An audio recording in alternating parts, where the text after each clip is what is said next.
Apa itu mazhab? Secara bahasa, mazhab itu berasal dari kata zahaba yazhabu zihaban, yang artinya adalah tempat untuk pergi atau jalan yang ditempuh, atau juga bisa berarti berpendapat. Inilah asal kata daripada mazhab. Kalau Ustadz Adi Hidayat mengatakan mazhab itu dari mazahaba, jalan apa yang dipilih. Secara istilah, mazhab adalah sebuah metodologi ilmiah. Ini yang harus kita fahami dalam mengambil kesimpulan hukum dari kitabullah, Al-Quran dan sunnah nabawiyah. Jadi mazhab itu adalah metodologi ilmiah ya, yang bisa dipertanggungjawabkan. Jadi mazhab itu bukan hanya sekedar pendapat, karena banyak sekarang narasi yang mengatakan bahwa pendapat mazhab 4 imam itu adalah pendapat imam. Tidak, itu bukan pendapat, tetapi itu adalah satu metode ilmiah yang diambil untuk menghasilkan satu hukum. Sumbernya adalah Al-Quran dan As-Sunnah. Tidak akan keluar daripada Al-Quran dan As-Sunnah. Ya, apa yang diputuskan atau apa yang difatwakan di dalam mazhab tersebut. Mazhab adalah sebuah pilihan sikap dan cara seseorang dalam memahami teks-teks Al-Quran dan As-Sunnah. Pilihan sikap. Ya, mazhab itu adalah pilihan sikap. Kenapa? Karena banyak pilihan. Nanti akan kita jelaskan lebih jelas ya. Karena itu adalah pilihan sikap. Si A memilih A, si B memilih B, si C memilih C, nggak ada masalah. Selama dalam koridor-koridor tertentu ya, ada batasan-batasannya.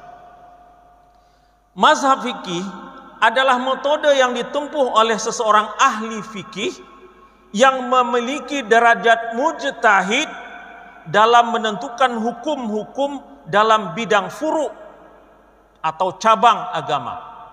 Saya sengaja meng-highlight, memberikan warna yang berbeda dalam beberapa kalimat ini, karena ini kalimat yang penting. Mazhab fikih itu dihasilkan oleh seorang mujtahid. Kalau dia bukan mujtahid, tidak boleh memberikan fatwa di dalam mazhab.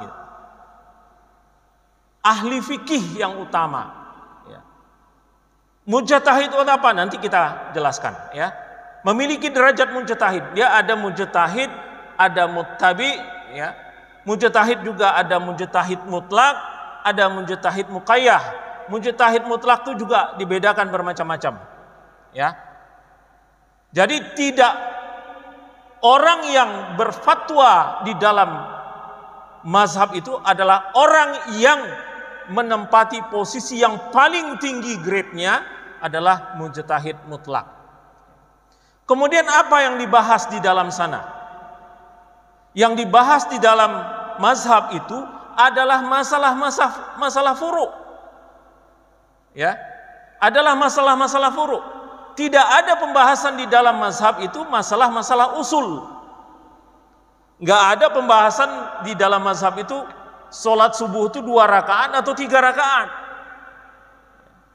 Tidak ada pembahasan di dalam mazhab itu apakah sholat isya itu 4 rakaat atau sholat itu hanya 5 waktu atau ada 3 waktu enggak.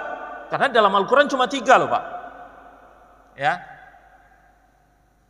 semua nggak ada membahas masalah itu, karena itu masalah usul. Yang dibahas adalah masalah furu'. Nggak ada yang membahas bahwa apa hukumnya takbiratul ihram di dalam sholat. Nggak ada dibahas itu. Cuma yang dibahas itu adalah takbiratul ihramnya begini atau begini, sampai sejajar dada atau sejajar telinga. Itu dibahas karena ada perbedaan, tetapi tidak berbeda di dalam apakah dia pakai takbiratul ihram atau tidak. Karena itu udah Sepakat semua karena contohnya memang jelas. Ya. Contohnya memang jelas. Enggak dibahas juga apakah sholat itu pakai sujud atau enggak. Enggak ada dibahas itu. Tidak ada satupun mazhab yang membahas itu. Jangankan berbeda pendapat, membahas saja tidak. Kenapa? Karena itu suatu yang sudah pasti. Cuma mereka berbeda. Dibahas tuh. Jatuhnya sujud itu kaki dulu atau tangan dulu, itu dibahas. Ya, karena itu masalah furu'. Sujudnya sendiri nggak dibahas. Kenapa? Karena masalah usul. Ya, masalah yang sudah pasti.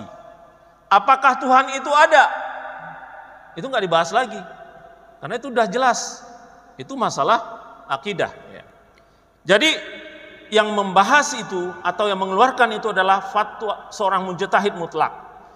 Kenapa? Karena mujtahid mutlak ini para ulama itu sepakat bahwa itu sudah pintunya sudah tertutup, udah nggak ada lagi. Sudah nggak ada lagi. Kemudian bidangnya adalah bidang furuk, ya. Mazhab fikih lahir dari pergulatan intens seorang ulama mujtahid yang selalu berinteraksi dengan hukum-hukum Islam, dari mulai mengkajinya, kemudian menyimpulkan hukum-hukumnya, lalu dia berfatwa dengannya, lalu mengajarkannya dan membukukannya. Jadi ini perjalanan panjang seorang mujtahid mutlak. Jadi bukan ujuk-ujuk belajar 1 tahun, 2 tahun, atau belajar 3 tahun, dapat gelar, kemudian dia bikin fatwa. Enggak begitu. Enggak begitu. Mereka adalah orang-orang yang utama. Bukan belajar 3 tahun, 5 tahun, kemudian dapat gelar, kemudian dia bikin fatwa. Enggak. Dia punya guru yang banyak. Rata-rata imam mazhab itu punya guru ratusan. Ratusan, Pak.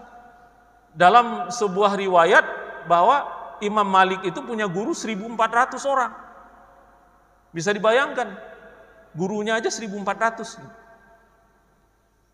Bagaimana mau ditandingi yang begitu? Nggak bisa dibandinglah dengan kita. Kalau kita malah milih-milih guru. Kalau ustadznya itu saya nggak mau ikut ngaji. Kalau ustadznya ini, ayo kita sama-sama ngaji. Nggak milih-milih guru. Dan itu bukan sifat salafus soleh. Bukan cara salafus soleh. Panjang itu kalau ceritanya yang itu. Kemudian mazhab fikih bisa dikatakan sebuah metodologi yang dipilih seseorang dalam melaksanakan ibadah dan fikih yang diikutinya untuk tidak tersesat dalam bermanhaj kepada Rasulullah. Ini di sini saya garis merahi kata dipilih. Artinya apa? Seseorang itu bisa memilih mazhab mana yang dia ikuti. Ya. Mazhab mana yang dia ikuti. Boleh dia memilih. Pilihan. Selama pilihannya terbatas dalam koridor tertentu ahlus sunnah wal jamaah, maka insya Allah dia akan bermuara kepada Rasulullah SAW. Ya. Kenapa? Karena kita bermanhaj kepada Rasulullah, para sahabat, tabi'in dan tabi'in.